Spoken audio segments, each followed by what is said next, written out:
I'm here with David Ziegler from Dassault Systèmes. David, thank you for joining us. Tell us more about this letter of intent between the European Space Agency and Dassault Systèmes to support startups and entrepreneurship. Lovely to be here. It's quite an exciting time here, and actually we are really thrilled to have signed that letter of intent with the European Space Agency. Together we will provide our technology, the virtual twin experiences, to all the startups so that they can unleash sustainable innovation.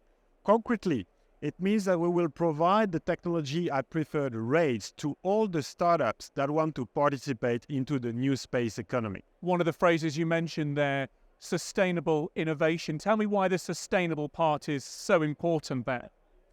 Sustainability is key for the future of space. As you know, in 10 years from now, there will be more than 10 times the number of satellites orbiting the Earth than today.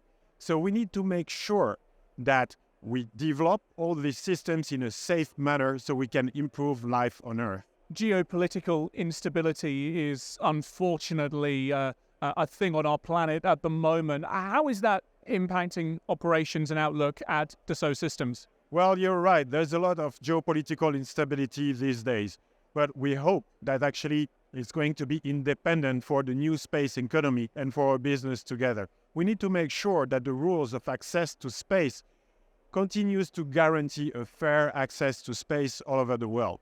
And that's what we are about, making sure that we can provide virtual twin experiences to everyone around the planet so we can develop a better future for all the consumers and citizens on Earth. Tell me about the importance of digitalization for the continued successful development of space innovations, David.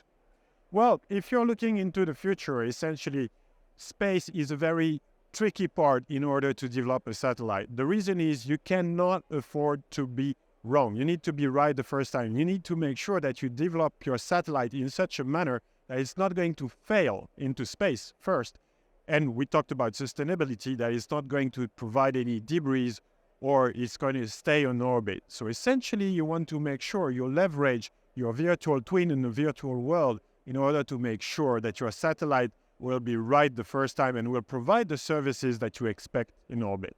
Digital twin, virtual twin services, obviously incredibly important to be able to simulate before you launch. How accessible are those kind of solutions and those technologies really, though? Well, really it's available to everyone on the cloud, and this is great news. All the complex software and solutions are now available on the cloud, which means that startups can get access to it without setting up very complex or expensive equipment and IT and hardware and solutions.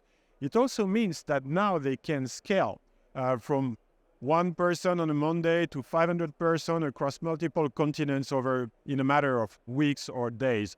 And this is where we're seeing a lot of acceleration coming from the startup worlds toward going after the big companies in this world like Airbus, Thales Alenia Space, SpaceX, and the other guys.